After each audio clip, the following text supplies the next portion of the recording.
Swastiastu, Namo Buddhaya, Salam Kebajikan, Rahayu. Yang terhormat Ibu Kepala SDN Kembangan Selatan 1, yang terhormat Bapak Ibu Guru SDN Kembangan Selatan 1, terima kasih kami ucapkan atas kehadirannya di aksi nyata modul 1.4 diseminasi budaya positif oleh Ibu Robiatul Jannah, CGB Angkatan 10 Kota Surabaya. Marilah kita bersama mengucapkan syukur kehadirat Allah Subhanahu wa Ta'ala, Tuhan yang Maha Esa, yang telah memberikan kita kesehatan juga kesempatan sehingga kita bisa berkumpul di acara yang sangat mulia ini. Bapak Ibu, tidak lupa salawat serta salam tetap kita tujukan kepada Nabi besar Muhammad Sallallahu Alaihi Wasallam. Baik, mohon izin perkenankan saya menyampaikan susunan acara pada pagi hari ini. Yang pertama pembukaan, kemudian sambutan, dan nanti ada aksi nyata modul 1.4 diseminasi budaya positif yang akan disampaikan oleh Ibu Robiatul Jannah. Agar acara ini berjalan dengan lancar, marilah kita bersama membuka acara ini dengan bacaan basmalah untuk Bapak Ibu yang beragama Islam. Untuk yang non-muslim, kami persilakan untuk berdoa menurut keyakinan masing-masing. Bismillahirrahmanirrahim. Selanjutnya, sambutan yang akan disampaikan oleh Ibunda kita tercinta, Ibu Kepala SDN Kembangan Selatan 1, kepada yang terhormat Ibu Indah Suprihatin, kami persilahkan.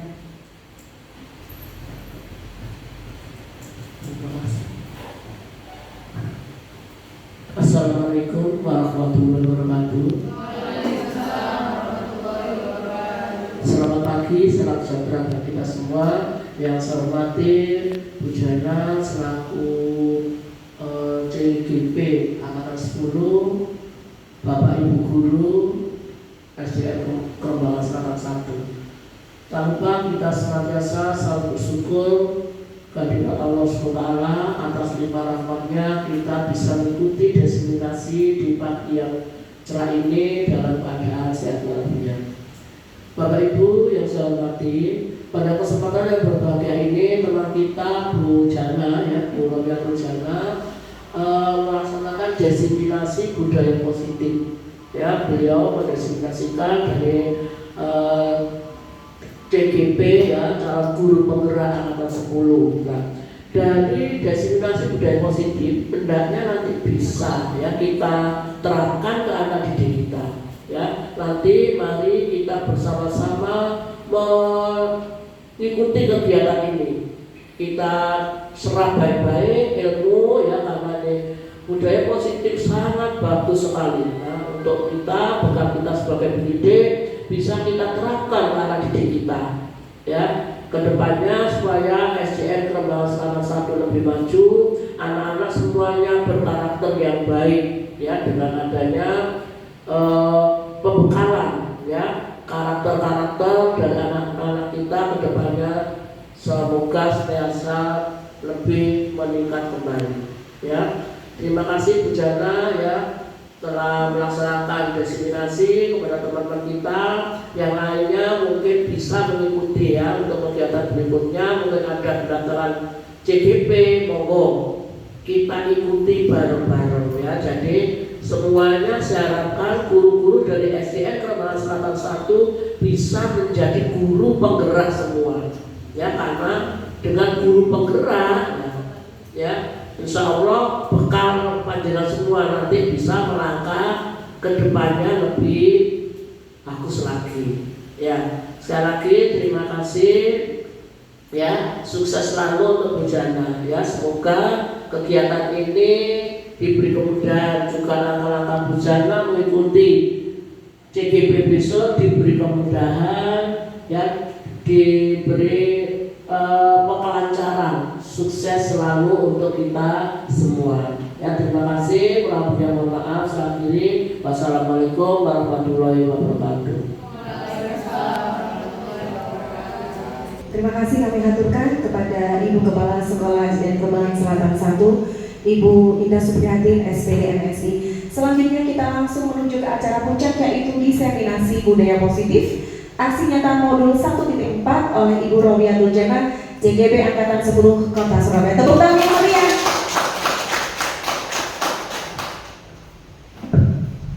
Assalamualaikum warahmatullahi wabarakatuh.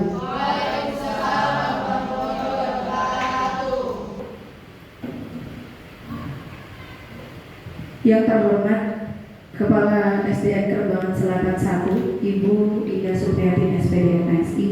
Yang kami hormati Bapak Ibu Guru, rekan kerja SDN Kerembangan Selatan 1. Puji syukur kehadirat Allah Subhanahu wa Ta'ala yang telah melimpahkan rahmat serta hidayahnya kita berkumpul di pagi hari ini dengan keadaan sehat walafiat. Salawat serta salam tetap tercurahkan atas junjungan kita Nabi Muhammad SAW, karena beliaulah kita mendapatkan syafaatnya. Bapak Ibu Guru yang hebat, biar tidak tegang, coba saya pengen dengar suaranya dulu. KS1 Jaya, KS1 terasi pedas, terpuji, berprestasi, peduli lingkungan, berwawasan global. Oke, tepuk tangan untuk kita semua. Luar biasa.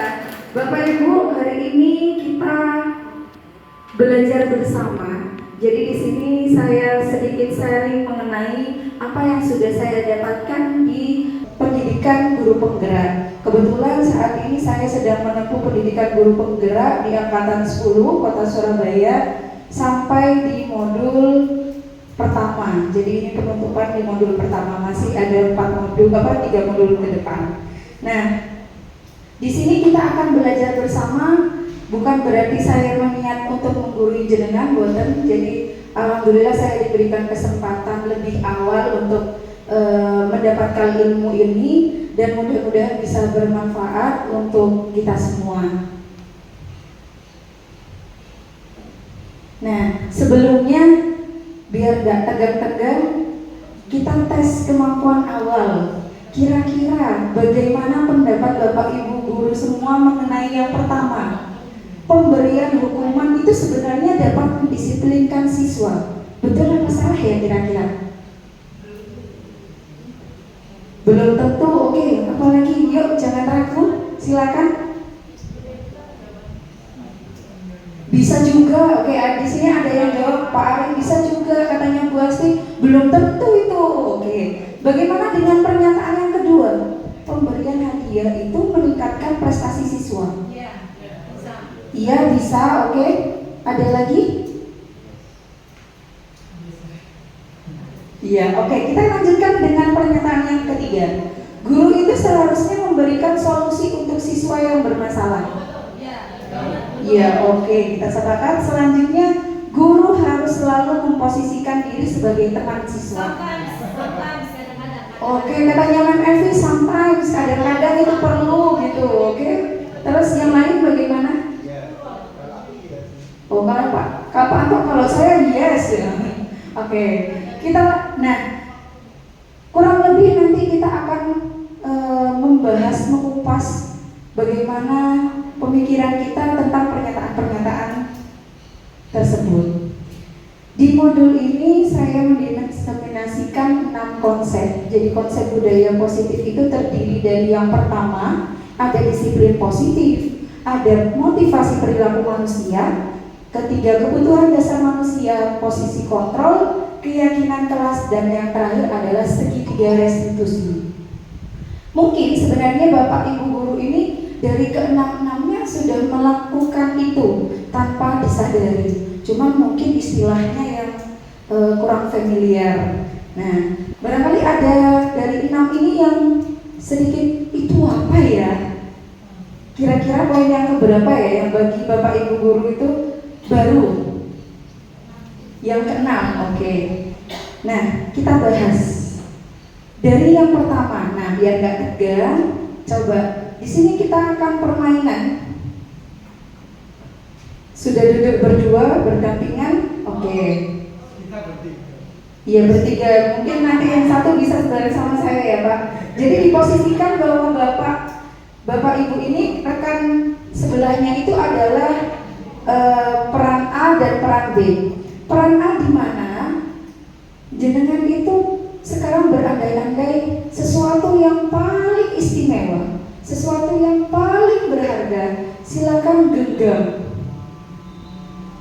Jadi apa ya? Oh, yang paling istimewa bagi saya itu adalah ini. Oh, paling istimewa. Otomatis apa yang kita lakukan pada sesuatu yang paling istimewa itu? Menjaganya. Terus apa lagi? Mempertahankannya supaya tidak dimiliki orang lain. Mempertahankannya supaya tidak dimiliki orang lain. Kayaknya dari pengalaman pribadi. Oke.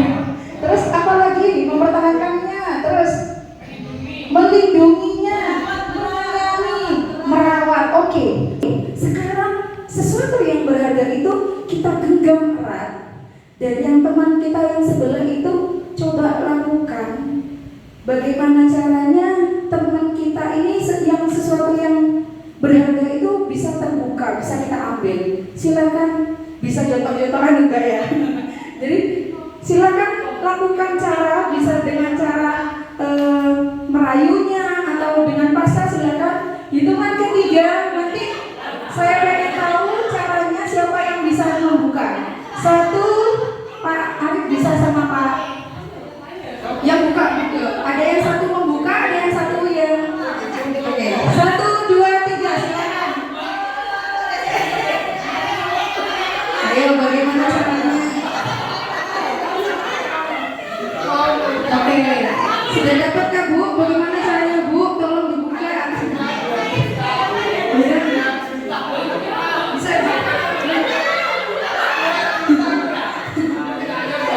Oke, siapa yang bisa membukanya? Bagaimana? Kenapa Pak? 2 juta tidak membuka. Oh, sudah dikasih 2 juta, lu tawaran 2 juta lo gak dibuka. Oke, luar biasa. Iya, oke. Adakah yang bisa membuka genggaman tangan dari temannya? Tidak ada. Oke, luar biasa. Tepuk tangan untuk kita semua. Apa sih maksudnya? Jadi coba kira-kira tadi kok ditawar 2 juta kok enggak mau, itu kenapa Pak? Alasannya kenapa? Karena yang saya genggam itu suatu hal yang sangat berharga bagi hidup saya. Jadi tidak akan pernah bisa saya lepaskan beliau dengan mudah. Luar biasa Pak Arif ya. Jadi sesuatu yang kita genggam itu bagaimana caranya kita mempertahankan itu berarti dari kontrol dirinya Pak Arif. Meskipun diiming-imingi uang 2 juta sekalipun, apa itu?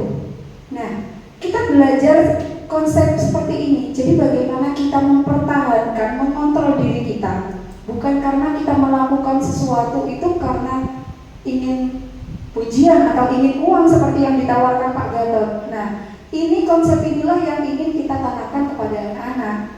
Kita lanjutkan. Ternyata materi ini sebenarnya luar biasa. Pembelajaran dengan paradigma baru. Bagaimana seharusnya kita berperan sebagai pengajar. Jadi pembelajaran yang dirancang berdasarkan prinsip pembelajaran berdiferensiasi sehingga peserta didik belajar sesuai dengan kebutuhannya. Jadi nggak bisa kita memaksakan anak yang nggak bisa gambar terus dipaksa untuk menggambar ya sampai kapanpun ya dia tidak bisa. Nah selanjutnya setelah kita memberikan pembelajaran sesuai dengan kebutuhannya, nah kita membentuk perkembangan sesuai teori psikologis modern untuk mewujudkan apa? Kembali lagi profil pelajar Pancasila. Seperti yang kita ketahui ada 6 dimensi. Apa saja Bapak Ibu 6 dimensi tersebut? Iya, bertakwa akan Tuhan pada Yang Maha Esa, berakhlak mulia, terus mandiri, gotong royong, bernalar kritis. Nah, iya, kreatif. Nah, ini 6 dimensi ini yang kita harapkan untuk bisa melekat pada diri masing-masing peserta didik kita. Nah, sebenarnya pergeseran paradigma teori kontrol ini yang pertama seharusnya yang kita ketahui tentang stimulus respon tentang dunia itu sebenarnya kebalikannya. Contoh yang pertama, realitas atau kebutuhan kita sama. Jadi kita menyamaratakan kebutuhan peserta didik kita satu kelas sama. Sejatinya menurut teori kontrol tentang dunia, realitas kebutuhan kita itu berbeda. Ya. Yang kedua,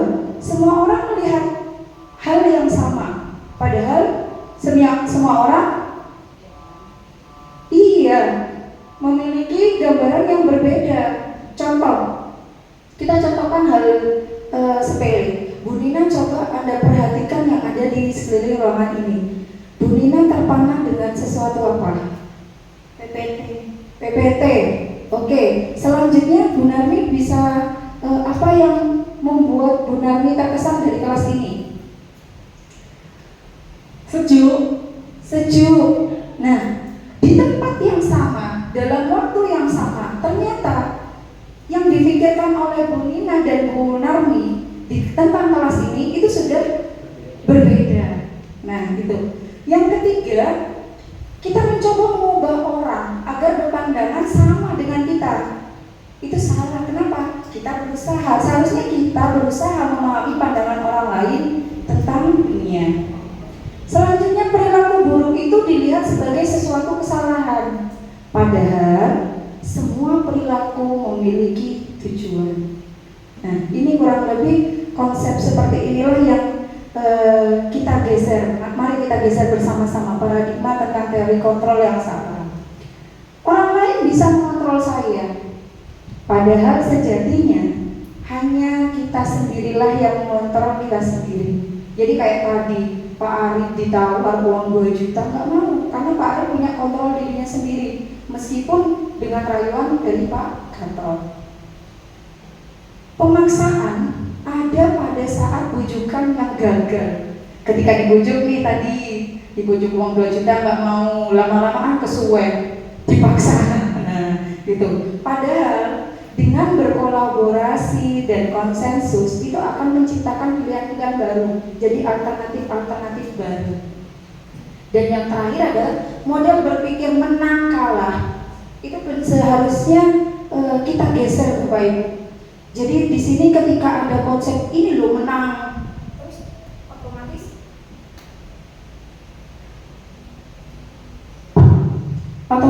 ketika yang satu menang pasti ada yang kalah. Padahal dalam pembelajaran itu seharusnya kita berkonsep bahwasannya berpikir menang.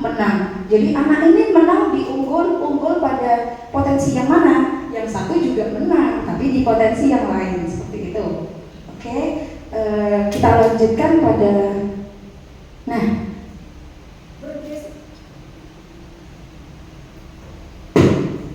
dari pergeseran paradigma tersebut, bahwasanya apa sih disiplin positif ini? Jadi disiplin positif itu adalah cara penerapan disiplin yang mengajar anak itu bertanggung jawab.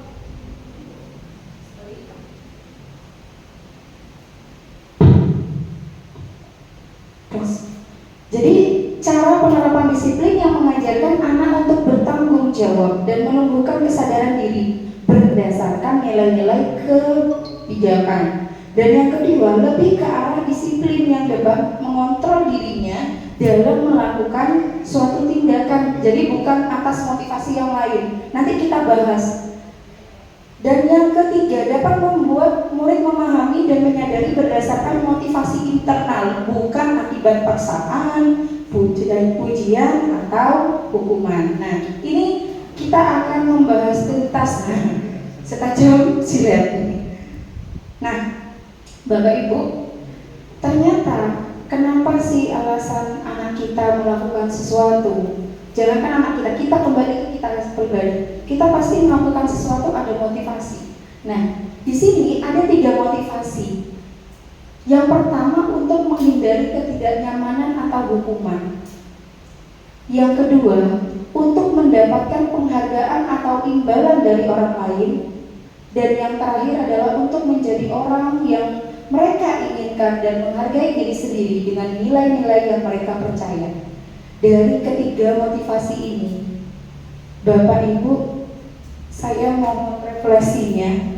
Kira-kira beberapa dari murid kita itu melakukan sesuatu kesalahan, entah kesalahan atau tindakan yang mereka lakukan itu atas dasar apa? Kenapa? Motivasi apa yang ada pada diri peserta didik kita melakukan hal tersebut?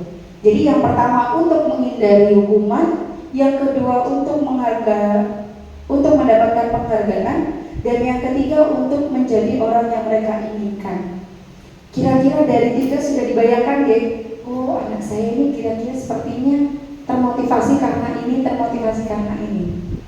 Nah, dari 1, 2, dan 3 jangan dibuka, nggak usah dikumpulkan. Ini untuk jenengan sebelum kita bahas materinya. Kira-kira yang paling tepat itu yang mana dari motivasi ini?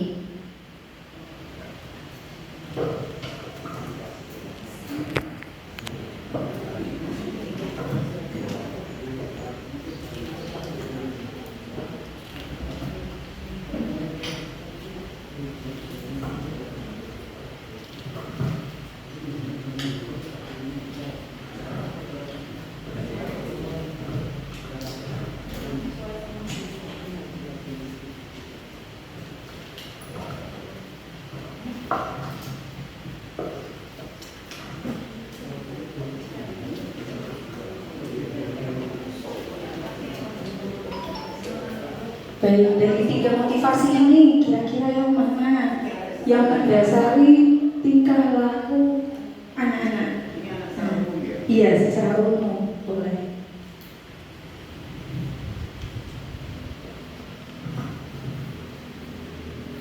Jadi di sini jenengan semua bisa flashback, merefleksi.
Sampun nggih.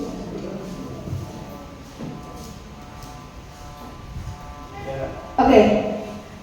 Dari kertas yang Bapak Ibu tuliskan, yuk kira-kira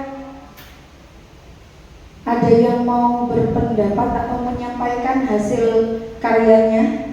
Oke, boleh. Oke, kita gantian aja ya Pak ya. Oke. Sangat bersemangat sekali, luar biasa ya Bapak Ibu. Baik, kalau mohon izinnya berjana, kalau berdasarkan pengalaman saya sih, sebagian besar memang murid-murid kami itu masih pada tahap motivasi eksternal, walaupun beberapa di antara mereka sudah memiliki motivasi internal seperti itu. Terima kasih. Bu Asti, terima kasih. Jadi Bu Asti sudah merefleksikan, oh, ternyata murid saya sebenarnya ada di tahap ini, meskipun memang beberapa sudah menunjukkan motivasi internalnya. Coba dengarkan bagaimana pendapat Pak Ganda. Untuk saya hanya menampilkan sosok seseorang anak juga di sini yang kebetulan beberapa hari kemarin dia menemui saya dan dia itu si A ini melakukan pekerjaan tugasnya seperti dia mengamati kolam, kemudian dia mengambil ikannya, mengukur, menimbang di dalam kolam ikan yang ada di dalam itu. Nah di sini saya mengenal untuk berarti dia itu melakukan ini hanya untuk mendapatkan penghargaan atau imbalan dari orang lain. Mungkin dia yang diinginkan adalah suatu sertifikat atau entah apa karena dia sedang melakukan tugas. Terima kasih banyak Pak Gaston. Oke, sekarang kita melanjutkan. Sebenarnya apa sih? Apa salahkah motivasi eksternal yang dimiliki siswa kita? Atau bagaimana seharusnya yang harus kita tanamkan pada peserta didik kita? Bapak Ibu, sejatinya motivasi dari ketiga motivasi tadi itu yang seharusnya lebih kita tingkatkan itu bagaimana kita menggali motivasi internal peserta didik kita. Kenapa? Nah, di sini bisa dilihat bahwasannya ketika motivasi internal ini dikembangkan, jadi tidak ada yang namanya bukan karena setelah tidak ada hukuman dia akan berulah kembali, atau ketika dia tidak mendapatkan penghargaan dia tidak akan melakukan hal tersebut. Nah, jadi supaya kita bisa meminimalisir ini, sejatinya kita menghindari yang namanya hukuman, terutama hukuman fisik ya, dan pemberian penghargaan berlebihan. Di sini maksudnya gift ya. Kalau untuk ucapan verbal, wah kamu hebat, mungkin bisa. Tapi kalau nanti dapat uang, saya sendiri juga sering seperti itu. Ternyata jika itu dilakukan dalam waktu jangka waktu lama dan rentang waktunya itu keseringan, nah itu juga membahayakan ternyata bagi murid-murid kita. Jadi kita hindari sesuatu yang berlebihan tersebut. Kenapa? Agar meminimalisir motivasi eksternalnya ini. Jadi kita tenggelamkan motivasi eksternal ini supaya dia timbul kesadaran dan memiliki motivasi internal. Bagaimana dia bisa menghargai diri sendiri dan nilai-nilai yang mereka percaya. Seperti itu Bapak Ibu. Selanjutnya, nah, atas dasar apa sih murid kita berperilaku seperti ini? Yang pertama, konsep mengenai kebutuhan dasar manusia. Jadi tidak terluput siswa kita saja, tidak. Jadi kita pun sebagai manusia memiliki kebutuhan dasar. Jadi kebutuhan dasar itu apa sih? Kebutuhan manusia itu adalah segala sesuatu yang dibutuhkan oleh manusia untuk mempertahankan keseimbangan, kendali fisiologis dan psikologis yang bertujuan untuk mempertahankan kehidupan dan kesehatan mereka. Di sini ada 5 konsep kebutuhan dasar. Yang pertama pasti adalah bertahan hidup. Bagaimana cara kita untuk bertahan hidup? Dengan makan, minum, dan lain sebagainya. Selanjutnya, kita juga membutuhkan apa Bapak Ibu? Kasih sayang. Siapa sih di sini yang tidak ingin disayangi? Saya rasa semua ingin ya disayangi. Begitu juga dengan murid kita. Selanjutnya, penguasaan. Jadi kita juga butuh penguasaan. Terkadang kita kadang di suatu kelompok di dalam bekerja kita, saya pengen seperti ini. Nah, sifat penguasaannya itu muncul. Selanjutnya adalah kesenangan. Nah, kadang murid kita yang kita kasih pembelajaran secara diskusi saja, ada yang sebagian siswa kita bosan, dia mencari kesenangan lain. Bisa jadi dia mengganggu temennya atau mainan yang dia pakai. Ternyata dia itu belum memenuhi. Jadi dia itu melakukan itu karena dia belum tercukupi kebutuhan kesenangannya. Makanya dia untuk mencukupi itu mereka melakukan hal demikian. Dan yang terakhir adalah kebebasan. Nah, 5 dasar kebutuhan kita ini yang membuat perilaku kita, yang mengatur perilaku kita. Nah, untuk mengendalikan itu semua, kita sebagai pendidik harus memiliki memposisikan diri sebagai kontrol guru yang sebenarnya. Di sini ada 5 posisi kontrol seorang guru. Ada penghukum, ada memposisikan guru sebagai teman, ada yang memposisikan sebagai membuat berasa bersalah, dan ada yang sebagai pemantau, dan yang terakhir sebagai manajer. Nah, apa sih, bagaimana sih memposisikan guru sebagai penghukum, teman, dan lain sebagainya? Nanti kita akan kupas setelah menonton sebuah video. Tapi sebelumnya saya pengen melihat dulu kira-kira dari 5 posisi kontrol seorang guru ini yang pernah Bapak Ibu lakukan kepada salah seorang siswa boleh, jangan karena ini memposisikan ya, namanya memposisikan diri kan sesuai dengan situasi dan kondisinya. Jadi Bapak Ibu silakan merefleksikan kembali, kemarin ada kejadian ini terhadap anak ini, saya memposisikan diri saya sebagai ini. Nah, monggo bisa direfleksikan di kertas ini. Kira-kira saya pernah memposisikan diri saya sebagai penghukum karena kejadiannya seperti ini, boleh diceritakan di sini.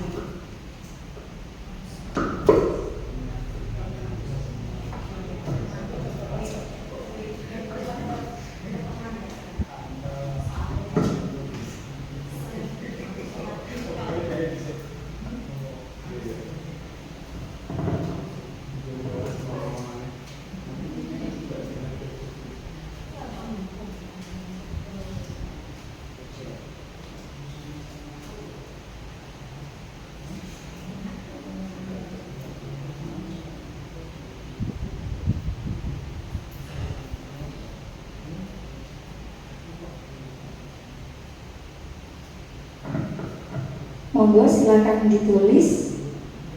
Kira-kira, oh iya saya pernah melakukan ini. Nah,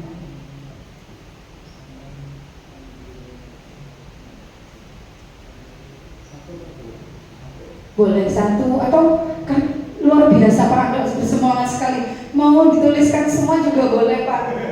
Di sini juga masih banyak kertas Pak, monggo. Sticky note-nya masih banyak.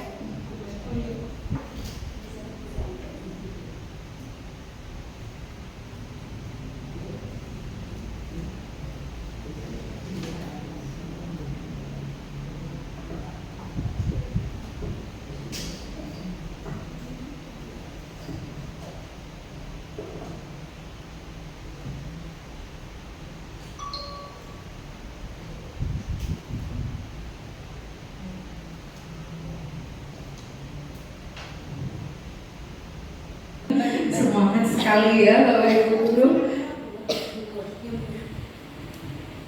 Masih kita tunggu.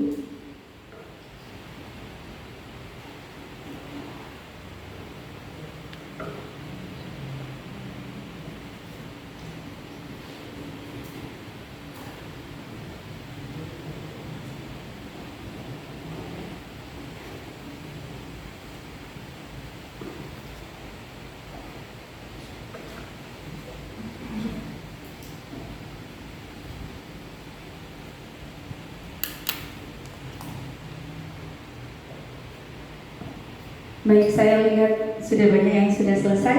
Barangkali ada yang mau membagikan ceritanya, silakan. Oke, Bu Evi, terima kasih sekali Bu Asti, luar biasa Bu Asti. Tapi kita kasih kesempatan buat teman-teman yang lainnya, ya Allah. Oke, iya kita dengarkan cerita dari pengalaman dari Bu Evi. Baik, terima kasih. Ketika ada siswa yang berselisih, saya memposisikan diri menjadi sebagai teman buat mereka. Karena kenapa?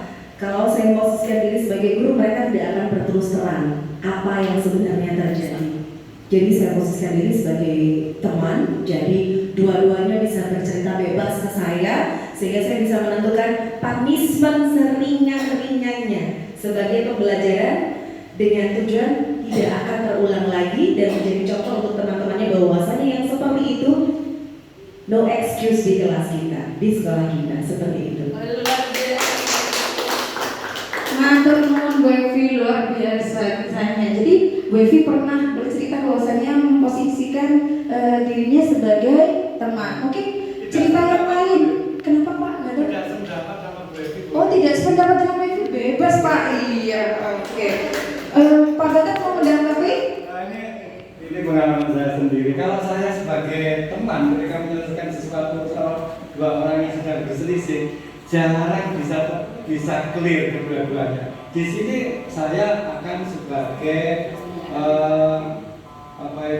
hanya sebagai guru pendamai, berarti buat mereka. Kalau saya sebagai teman, biasanya malah tambah seru. Berbahayanya nanti. Soalnya dia takutnya minta teman dan yang sini juga bawa teman seperti itu. Nah, kalau saya sendiri, kalau saya sendiri sebagai seorang guru kita semuanya juga sudah. Hanya saja yang di sini yang saya masukkan adalah saya sebagai seorang manajer ketika saya membuat RPP, ketika saya membuat membuat rencana pengelolaan kelas, ketika saya membuat penilaian rapor, ketika saya membuat mencari materi pengajaran. Nah itu disitulah kita sebagai manajer bagi anak-anak. Sama Pak Beta. Oke, kalau begitu bebas ya kita berpendapat di sini karena kita mau merefleksikan apa yang sudah terjadi. Nah, sekarang kita di sini untuk belajar bersama bagaimana sih seharusnya kita memposisikan diri kita ketika ada masalah atau ada sesuatu. Di sini Bapak Ibu,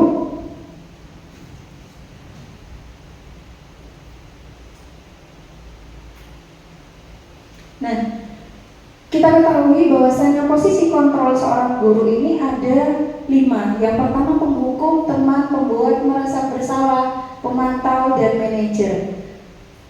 Kita lebih kupas satu persatu bagaimana kalau menghukum itu berarti saya yang ketika bagaimana sih? Oh ternyata saya pernah melakukan atau saya pernah memposisikan diri saya sebagai pemantau atau manajer seperti yang ditanyakan seperti yang disampaikan oleh Pak Gatot. Silakan kita simak bersama video berikut.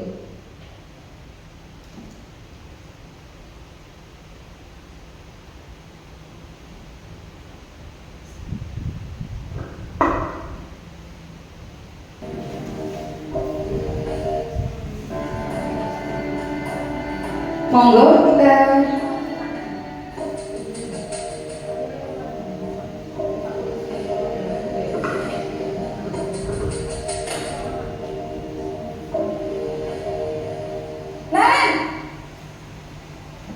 sini kamu. Selamat pagi Bu. Selalu terlambat. Kamu deh pasti terlambat. Maaf Bu, saya Apa? Apa coba? Alasan kamu apa lagi? Kapan sih kamu tidak terlambat? Malas sekali ya kamu jadi anak. saya Dasar pemalas.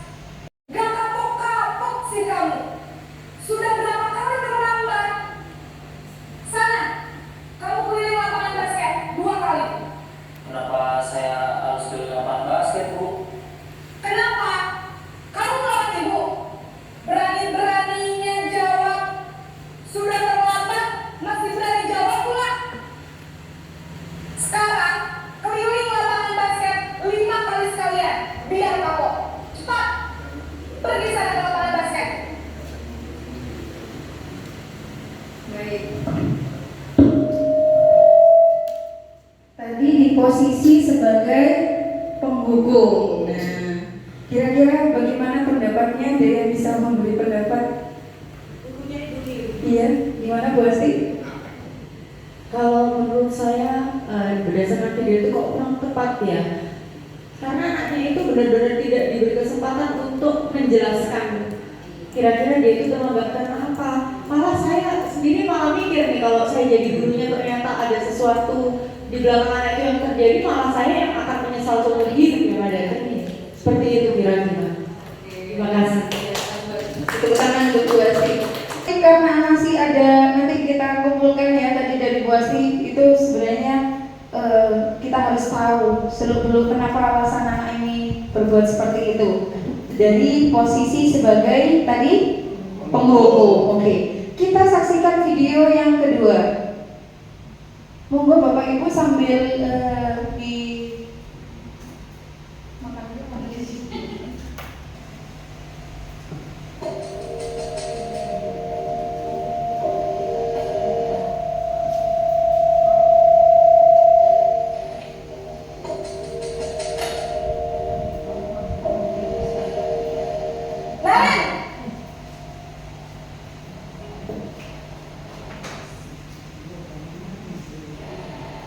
Selamat pagi Bu.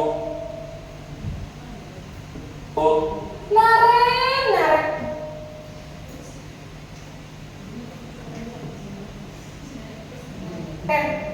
Kamu kenapa terlambat lagi, Nak?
kedua, posisi kontrol apa Bapak Ibu?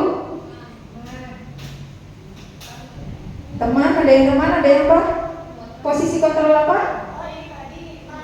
Membuat merasa bersalah, ya. Selanjutnya, posisi kontrol ketiga, posisi teman.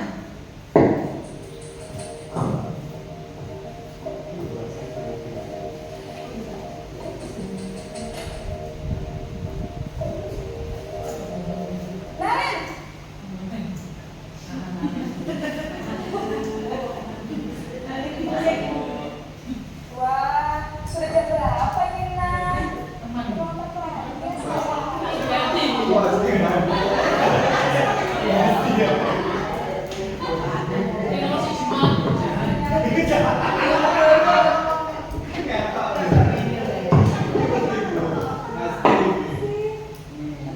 Iya Bu, saya memang mau bangun tadi. Jadi biarpun saya lari kencang, tetap berkencang Bu. Ya sudah sana. Nanti lain kali larinya lebih kenceng lagi ya, biar gak terlambat lagi. Bikin seneng ibu demi ibu, bisa kan? Bisa lah Bu. Ya sudah sana masuk kelas, ibu beresin urusan absen. Nah, itu tadi yang sebagai teman. Oke, kita lanjutkan yang keempat. Yang keempat sebagai apa kira-kira Bapak Ibu? Oke, sebagai pemantau atau monitor.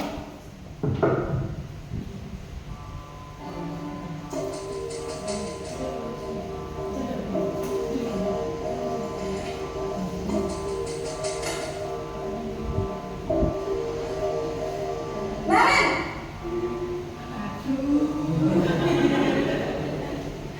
Selamat pagi Bu. Naren, apa peraturan sekolah kita tentang jam berapa kita harus masuk sekolah, Nak? Kita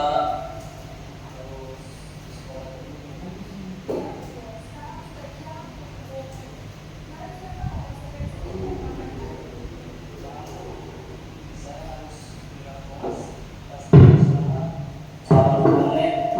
Ya benar, konsekuensinya demikian.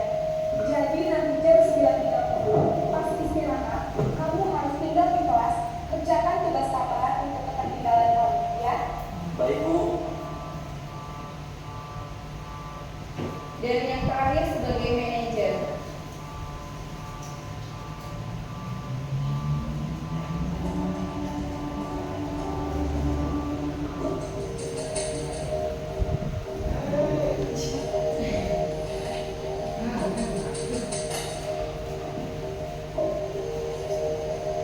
Naren!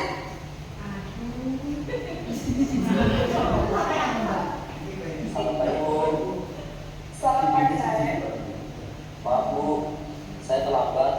Iya, sekolah masuknya jam 7, sekarang sudah jam 7.20. Jadi sekarang bagaimana ini, Naren? Maaf Bu, saya lupa setel alarm saya semalam. Baiklah, menurut kamu, keyakinan sekolah yang mana yang perlu kamu tingkatkan? Menghargai diri sendiri dan orang lain mungkin ya Bu. Setuju. Jadi, apakah Naren meyakini prinsip saling menghormati tersebut? Iya Bu, saya meyakininya. Apakah Naren bersedia memperbaiki masalah keterlambatan ini? Bersedia Bu. Bagaimana kamu akan memperbaiki masalah keterlambatan ini? Saya akan coba untuk tidak lupa menyetel alarm saya Bu. Baik, kalau Naren punya alasan di rumah, ada orang yang kira-kira bisa bantu mengingatkan tidak? Ada Bu, kakak saya, Kak Emma. Ada lagi selain Kak Emma? Selain Kak Emma, ada ibu saya. Baik, jadi yang mengingatkan Naren adalah Kak Emma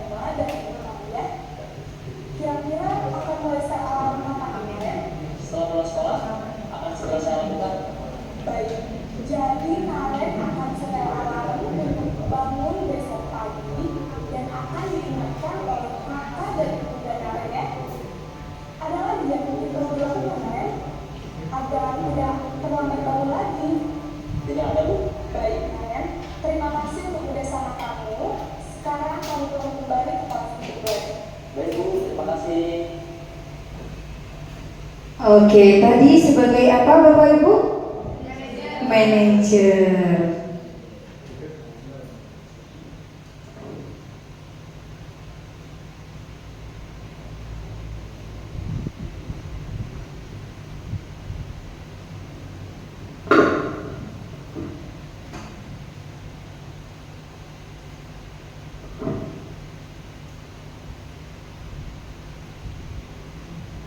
Oke, dari kelima tadi.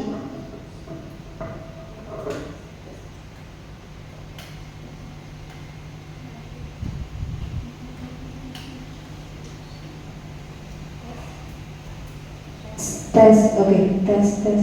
Oke, Bapak Ibu, tadi kita sudah belajar tentang 5 posisi kontrol guru. Ada apa saja tadi? Teman, penghukum, pembuat merasa bersalah, pemantau, dan manajer. Kira-kira dari 5 tadi yang seharusnya kita lakukan itu kita seharusnya memposisikan sebagai apa ya? Iya, idealnya katanya memang manajer. Nah, kenapa manajer? Di sini sudah dijelaskan bahwasannya ketika manajer itu guru berbuat sesuatu bersama murid. Jadi bukan hanya pada satu posisi. Kalau menghukum tadi kan berpihak pada satu orang saja. Jadi kayak Bu Asti tadi bilang, loh anaknya kok nggak dikasih kesempatan untuk menjelaskan alasannya kenapa. Nah, tapi kalau di posisi manajer, guru berbuat sesuatu bersama murid, mempersilahkan murid mempertanggungjawabkan perilakunya dan mendukung murid agar dapat menemukan solusi atas permasalahannya. Nah, posisi manajer ini mengacu pada restitusi yang dapat menjadikan murid sebagai manajer bagi dirinya sendiri sehingga tercipta identitas yang positif. Nah, jadi bagaimanapun kondisinya, seyogyanya kita harus berusaha memposisikan diri sebagai manajer. Kita lanjutkan Bapak Ibu.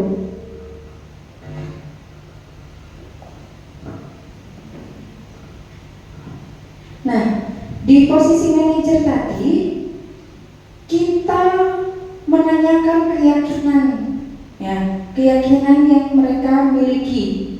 Jadi kita menyusun keyakinan kelas. Nah, di sini apa itu keyakinan kelas? Jadi guru di sini berperan dalam terbentuknya keyakinan sekolah atau kelas dengan adanya kesepakatan antar guru dan murid. Jadi bukan semena-mena gurunya sendiri yang membuat kesepakatan ini, tidak. Jadi kita berkolaborasi dengan murid, apa yang mereka inginkan, lalu dituangkan. Nah, keyakinan sekolah atau kelas itu berupa pernyataan universal yang mudah untuk diingat, dipahami, dan harus diterapkan dalam lingkungan sekolah. Nah, tadi kita belajar tentang memposisikan diri sebagai manajer. Kita melakukan yang namanya penerapan segitiga restitusi. Nah, tadi kan Bapak Ibu, yang paling nggak familiar itu dengan yang poin yang ke-6 tentang restitusi. Apa sih itu restitusi? Nah, restitusi di sini ini bagaimana caranya kita menstabilkan identitas. Yang pertama, menstabilkan identitas, memvalidasi tindakan yang salah, baru menanyakan keyakinan. Dan di penerapan restitusi ini bertujuan mampu menghasilkan murid yang mandiri dan bertanggung jawab. Tidak ujuk-ujuk kamu salah, kamu saya hukum. Nah, tidak seperti itu. Jadi kita memvalidasi dulu. Kita memvalidasi apa, menstabilkan identitas. Oh, kamu berbuat ini, ya wajar. Tidak ada manusia yang sempurna. Kita stabilkan dulu identitasnya. Baru kita temukan, kita validasi tindakan mana yang kamu lakukan tadi. Kita tanyakan, salah apa benar ya? Baru kita menanyakan kembali keyakinan yang kita miliki bersama. Dari sini diharapkan anak-anak itu bertanggung jawab dengan pribadinya sendiri. Di sini suatu proses dialog yang dijalankan guru agar menghasilkan murid yang mandiri. Mandiri di sini mereka menyadari apa yang mereka lakukan. Oh iya, tadi yang saya lakukan itu kurang tepat. Selanjutnya mereka bertanggung jawab dengan apa yang mereka lakukan. Jadi ini segitiga validasinya, apa segitiga restitusi, di mana kita mulai dari menstabilkan, memvalidasi tindakan yang salah sampai menanyakan keyakinan. Menstabilkan identitas. Jadi menstabilkan identitas itu berdasarkan prinsip membuat kesalahan agar bagian dari proses pembelajaran. Jadi kembali lagi ke kebutuhan dasar manusia yang tadi kita pelajari. Setiap tindakan itu memiliki alasan. Jadi kita stabilkan identitas. Oh, kamu tadi habis gini, kenapa? Ini bu. Nah, jadi kita menstabilkan dulu. Ada kebutuhan dasar yang mereka tidak terpenuhi sehingga mereka berbuat seperti itu. Jadi kita tanyakan dulu, lalu menggeser identitas gagal. Tadi yang kamu lakukan itu salah. Tidak. Jadi kita menggeser yang awalnya identitas gagal menjadi identitas sukses. Bagaimana caranya? Yaitu tadi menanyakan apa alasannya. Terus setelah menanyakan, kita validasi. Ternyata tindakanmu itu betul apa salah sih nak? Oh iya. Nah, berdasarkan prinsip perilaku berupaya memenuhi kebutuhan tertentu. Nah, kembali lagi ke tadi deh. Jadi ternyata mereka melakukan kesalahan itu karena ada kebutuhan yang tidak mereka penuhi. Dan yang kedua, guru akan bergeser dari pemikiran stimulus respon menjadi proaktif. Jadi selama ini kan kita saya saja juga kadang iya nah terus gimana? Nah, hanya merespon tapi tidak proaktif loh. Iya, kok bisa? Loh, awalnya bagaimana? Coba ceritakan yuk sini kronologinya. Nah, jadi bukan hanya sekedar merespon, tapi kita proaktif dengan apa yang mereka utarakan. Dengan begitu, selanjutnya kita mengenali dan mengakui kebutuhan murid dan memperbaiki hubungan antar murid. Jadi kita tidak hanya menyelesaikan masalahnya saja, tapi kelanjutan kedepannya seperti apa. Dan yang terakhir adalah menanyakan keyakinan. Murid akan diberi pertanyaan-pertanyaan bermakna untuk memunculkan motivasi secara intrinsik. Kembali lagi ke motivasi yang tadi kita pelajari. Ada eksternal, ada internal. Jika memang sudah diyakini, sudah mendarah daging, mereka akan dengan sendirinya, oh iya bu, tadi itu saya salah karena seharusnya seperti ini. Dan yang terakhir, mampu mengaitkan keyakinan dengan tindakan mereka yang salah. Berikut Bapak Ibu ada skenario yang telah saya buat, merupakan salah satu tugas saya juga. Tidak menutup kemungkinan saya memang pernah melakukan dari kelima posisi kontrol itu penghukum, ya pernah, teman ya pernah. Nah sekarang yuk kita bareng-bareng bagaimana caranya memposisikan diri sebagai manajer. Di sini ada skenario kasus pertama, di mana saat jam istirahat sekolah, Andre dan Andi itu bermain kejar-kejaran di dalam kelas. Nah, Bunga yang berdiri di depan papan tulis saat itu tersenggol oleh Andre dan Andi pada saat itu. Nah, hal inilah yang menyebabkan Bunga marah dan membuang buku ini ke lantai. Berikut adalah video penugasan ya, salah satu tugas dari guru penggerak membuat kasus dan bagaimana caranya kami memposisikan diri sebagai manajer.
Kalau begitu, jika pekerjaan yang sama berlaku, apa yang akan kamu lakukan?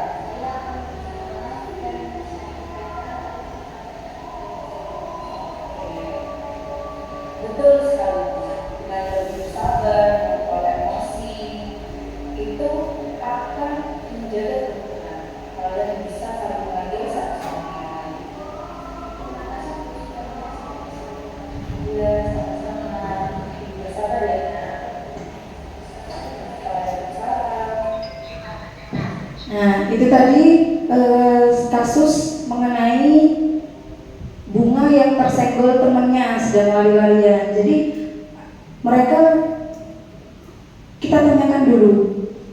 Oh, sepertinya kamu tampak marah ya. Ada apa? Nah, iya Bu, tadi saya tuh disenggol sama Andre. Jadi kita menstabilkan dulu identitasnya biar dia lebih gampang bercerita dengan kita, lalu kita memvalidasi tindakan yang salah. Oh, berarti karena kamu emosi, terus apa yang kamu lakukan? Saya membuang bukunya, Bu. Nah, itu. Selanjutnya mereka menyimpulkan sendiri, yang tadi saya salah, Bu. Terus apa yang harus dia lakukan? Minta maaf dan tidak mengulanginya lagi. Selanjutnya, Bapak Ibu, nah, kita sepakati bersama bahwasanya dari kelima kontrol tadi mana yang lebih seharusnya kita tanamkan? Manajer. Oke. Selanjutnya yang terakhir, kita flashback dari pengetahuan awal kita refleksikan kembali. Materinya sudah selesai.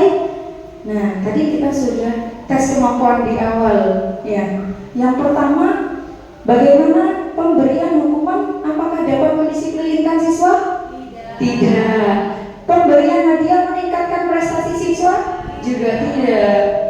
Dan yang ketiga, apakah guru harus memberikan solusi untuk siswa yang bermasalah? Ya. Oke, guru harus memberikan solusi untuk siswa yang bermasalah? Ya. Dan yang terakhir, guru harus selalu memposisikan diri sebagai teman siswa. Oke, luar biasa untuk kita semua. Untuk itu, sebagai refleksi terakhir, mohon berkenan untuk menempelkan hasil refleksinya tadi, kegiatan kita tadi, mulai dari awal bagaimana tadi yang bercerita tentang posisi guru, selanjutnya tadi bercerita tentang apa sih pengalaman apa yang pernah dialami selama menjadi guru. Silakan bisa ditempelkan di sini. Monggo, Bapak Ibu.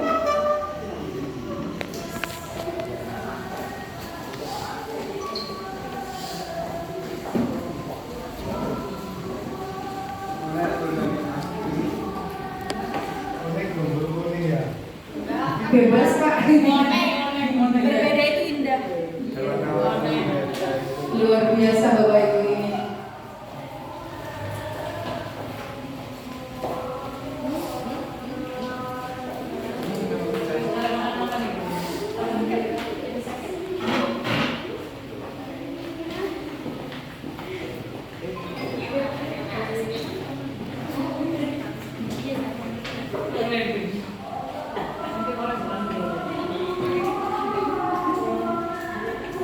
Oke, luar biasa. Tepuk tangan untuk kita semua. Iya. Sekali lagi saya ucapkan terima kasih banyak atas partisipasi Bapak Ibu. Semoga apa yang kita lakukan ini sebagai amal ibadah kita dan bermanfaat untuk kita semua, membuat pendidikan lebih maju ke depannya, bergerak dan bergerak. Oke, kurang lebihnya mohon maaf. Wassalamualaikum warahmatullahi wabarakatuh.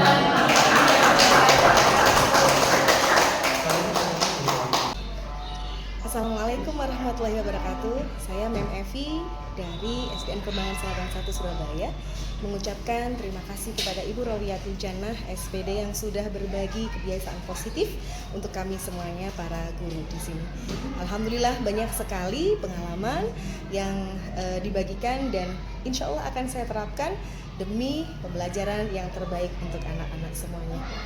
dari banyak hal yang selama ini ya beberapa kali gitu saya pikir itu yang terbaik untuk saya terapkan kepada anak-anak, ternyata masih ada beberapa tindakan atau sikap yang saya ambil yang kurang tepat untuk diterapkan kepada anak-anak. Salah satunya adalah dengan memberikan hadiah kepada mereka. Yang harus saya lakukan adalah hal-hal yang sesuai dengan yang sudah dibagikan oleh Bu Jana, yaitu bagaimana cara mentreatment anak ketika mereka bermasalah, bagaimana pendekatan yang baik, bagaimana memberikan reward kepada anak dengan tepat tanpa memberikan hadiah-hadiah untuk merangsang mereka berbuat baik. Baik, terima kasih Bu Jana. Semoga saja berbagi ini akan terus berlangsung dan saya mohon untuk berdoa buat kami semuanya bisa menyusul Bu Jana sehingga kami semuanya guru-guru yang belum tergabung dalam CGP bisa bergabung menjadi guru penggerak yang bisa diaplikasikan nantinya pengalamannya juga ilmu-ilmunya untuk menjadikan anak-anak mendapatkan pembelajaran, mendapatkan pengalaman-pengalaman yang lebih asik dalam belajar. Terima kasih. Assalamualaikum warahmatullahi wabarakatuh. Selamat siang, nama saya Gatot Prianto, sebagai guru kelas 5 di SDN Kerembangan Selatan 1. Saya mengucapkan terima kasih kepada Bu Jana yang sudah memberikan diseminasi budaya positif bagi kami juga guru-guru di SDN Kerembangan Selatan 1. Harapan saya semoga apa yang diberikan yang mempunyai nilai positif itu bisa kami terapkan, kami investasikan di dalam pembelajaran kami di kelas. Untuk materi sebetulnya ada banyak sekali materi yang disampaikan. Ada 5 kebutuhan dasar manusia, ada motivasi, ada keyakinan kelas, ada 5 posisi kontrol guru, juga segitiga restitusi. Semua materi disampaikan dengan baik. Tetapi yang paling berkesan untuk kami semuanya adalah saat ketika Bu Jana menyampaikan 5 posisi kontrol bagi guru. Itu yang membuat kami benar-benar menyadari kekurangan kami sebagai guru yang biasanya sudah kami lakukan tiap hari. Tetapi ada beberapa hal yang ternyata masih perlu mendapatkan perbaikan.